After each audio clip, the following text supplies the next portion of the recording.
एक बुजुर्ग औरत मर गई। यमराज लेने आए। औरत ने यमराज से पूछा, आप मुझे स्वर्ग ले जाएंगे या नर्क? यमराज बोले, दोनों में से कहीं नहीं। तुमने इस जन्म में बहुत ही अच्छे कर्म किए हैं, इसलिए मैं तुम्हें सीधे प्रभु के धाम ले जा रहा हूँ। नमस्कार, भक्ति कथा और कहानी में आपका स्वागत है। बुजुर्ग औरत खुश हो गई, बोली, धन्यवाद, पर मेरी आपसे एक विनती है। मैंने यहाँ धरती पर सबसे बहुत स्वर्ग नर्क के बारे में सुना है। मैं एक बार इन दोनों जगहों को देखना चाहती हूँ।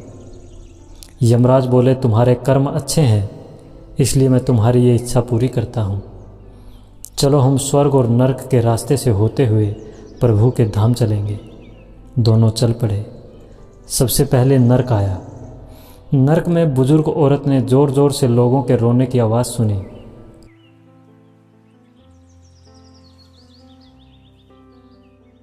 वहाँ नर्क में सभी लोग दुबले पतले और बीमार दिखाई दे रहे थे। औरत ने एक आदमी से पूछा, यहाँ आप सब लोगों की ऐसी हालत क्यों है? आदमी बोला, तो और कैसी हालत होगी? मरने के बाद जब से यहाँ आए हैं, हमने एक दिन भी खाना नहीं खाया। भूख से हमारी आत्माएं तड़प रही हैं। बुजुर्ग औरत की नज़र एक विशाल पतीले पर पड़ी, जो कि लोगों के कद से करीब 300 फुट ऊंचा होगा। उस पतीले के ऊपर एक विशाल चम्मच लटका हुआ था। उस पतीले में से बहुत ही शानदार खुशबू आ रही थी। बुजुर्ग औरत ने उस आदमी से पूछा, इस पतीले में क्या है? आदमी मायूस होकर बोला, ये पतीला बहुत ही स्वादिष्ट खीर से हर समय भरा रहता है। बुजुर्ग औरत ने हैरानी से पूछा, इसमें खीर है?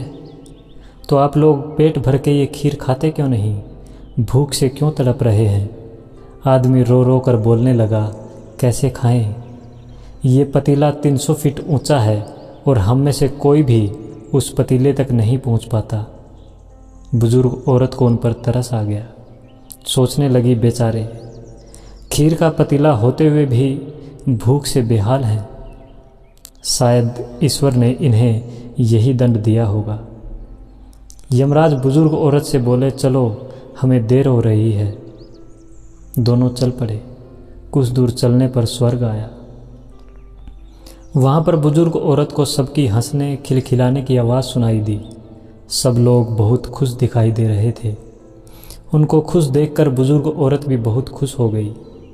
पर वहाँ स्वर्ग में भी बुजुर्ग औरत की नज़र वैसे ही 300 फुट ऊंचे पतीले पर पड़ी जैसा नर्क में था।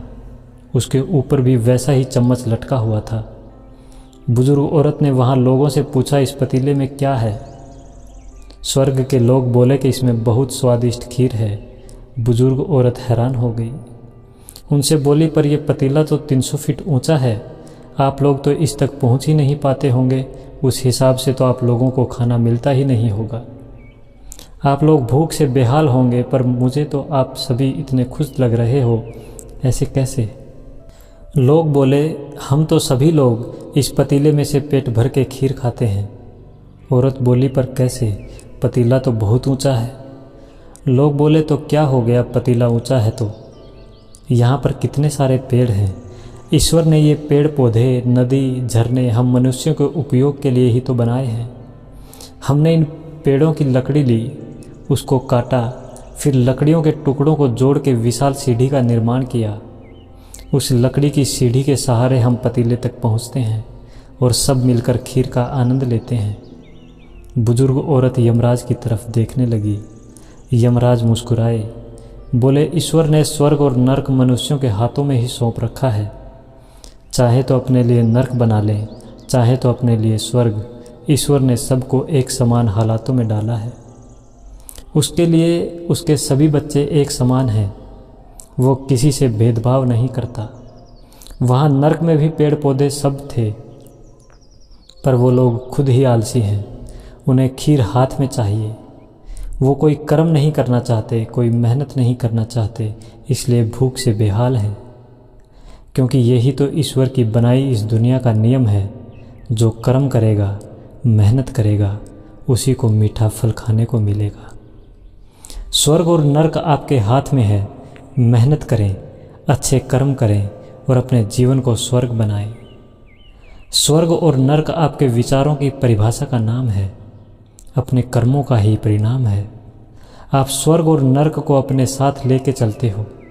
अगर आपके कर्म महान हैं, आप एक पुण्यात्मा हैं, तो आप नर्क को भी अपने विचारों से स्वर्ग बना लेते हो। इसलिए जहाँ हो वहीं अपने जीने का सलीका ऐसा बनाओ कि वहीं स्वर्ग बन जाए।